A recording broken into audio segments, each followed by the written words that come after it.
talk about the offense, but we was beating ourselves, so we knew we could still play in this game. It was not what we was doing; it was more what we was doing. So we just knew we had to stay the course and keep playing. It was sort of the quiet part of the play too. I mean, it was. I think he thought he was just going to walk out of bounds and be okay, and that was going to be the end of the play, right? Yeah. At least that's what it felt like.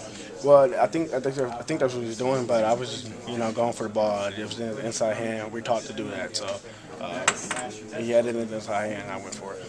Yeah, how close is it to wins, losses, changing program fortunes, all that stuff? You mentioned the ball barely stays in bounds. If that ball doesn't stay in bounds, they still have it. Maybe everything changes. Does it feel like the program you guys have always this season been that close? Yeah, I just think it's just a game of football at this level, and it's hard to win in the Big Ten, and it doesn't come easy. So people just think people just dominating teams, and that doesn't come easy. And, you need balls to go your way, and today it did.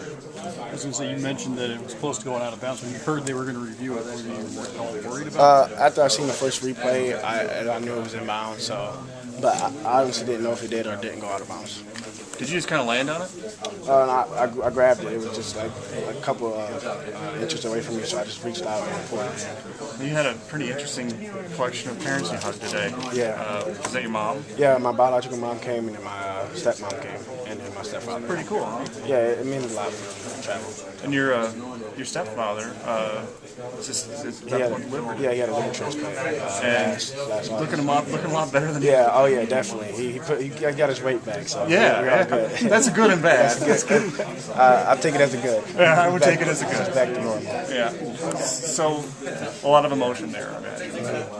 Yeah, it was a lot of emotions, but I try to control our emotions today. That's what Coach Fitz was telling us, but I get to spend the rest of the day with them. So yeah. Nice meal. What are the plans? Yeah, we have a senior tailgate meal over here now, so we gotta go to the indoor and eat with our families and stuff. What's all their names?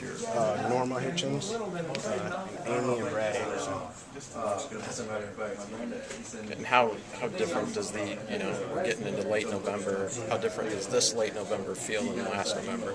Oh, a lot different. Last November we had 4 games and we actually coming off a loss, so we knew we weren't going to a bowl game, so we were just pushing to get better for the next year and trying to get better for next year. So this is a lot different. We're fighting for a better bowl game, 8-4 team, and possible game set us up for 9 wins. So it's a lot different. How cold was it? It was pretty cold. I couldn't feel my hands, but we had some heaters on the bench and stuff. And once you get in the game, you don't really realize it, but the offense got a long drive, or you sitting there for a minute, then you start. Just got to ask you, knowing that your last play here in the stadium's that fumble recovery, just what's that mean to you, just knowing that that's how you get to leave your mark here? I mean, it's crazy. It means a lot. Like I said before, I think any 3 of our linebackers would have made that play. But I'm just thankful that my last play is that and not some other play. So I'm just thankful for the opportunity. Could you feel your hands on the fumble, the strip, and the recovery, or was it an out-of-body experience there? I can't remember, but I'm sure I could because I picked the ball up.